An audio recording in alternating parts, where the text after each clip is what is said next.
नमस्कार मित्रमैत्रिणींनो. आज तुमच्यासाठी एका वेगळ्या पण अत्यंत महत्त्वाच्या विषयावर मी एक व्हिडिओ घेऊन येत आहे. बघा, आपल्याला जीवनामध्ये अनेक गोष्टी करायच्या असतात. आपल्या मनामध्ये तशा इच्छा असतात, आपण विचारही करत असतो. उदाहरणार्थ एखाद्याला एखादा व्यवसाय करायचा असतो, परंतु तो व्यवसाय आपल्या सामाजिक व्यवस्थेमध्ये, वर्णव्यवस्थेमध्ये कुठेतरी गुंतलेला असतो. मग एका विशिष्ट समाजाच्याच लोकांनी तो व्यवसाय करायचा आणि मी करायचा नाही, मग मी जर केला तर लोक नावं ठेवतील या भीतीनं आपण तो करत नाही.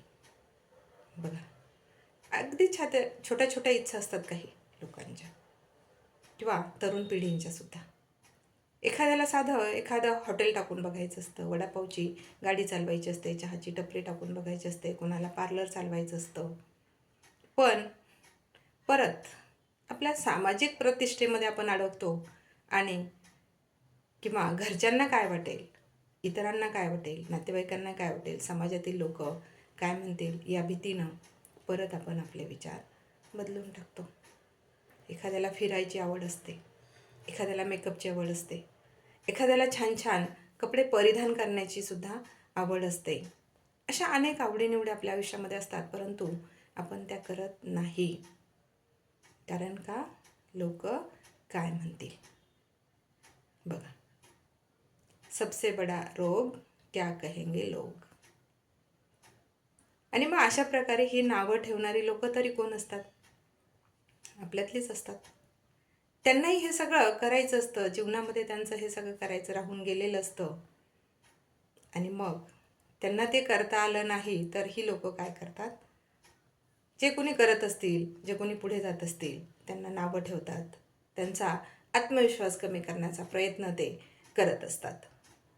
आपल्याला जर असं कोणी नावं ठेवत असेल, आपल्या आजूबाजूला जर कोणी असेल, तर आपण समजून जावं की ह्या व्यक्तीची ती इच्छा अपूर्ण राहिलेली आहे किंवा ह्या व्यक्तीला ती गोष्ट करायला मिळालेली नाही.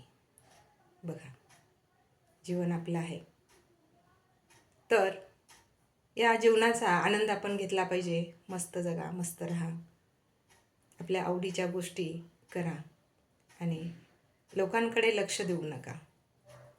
हे की नाही? हाच तर मोठा रोग आहे ना समाजामध्ये. तर आपल्या आनंदी जीवनाचा आस्वाद घेण्याचं सगळा अधिकार, हक्क हा आपल्याच हातामध्ये आहे. तेव्हा मित्रमैत्रिणींनो, आनंदाने जगा आणि आनंदी राहा.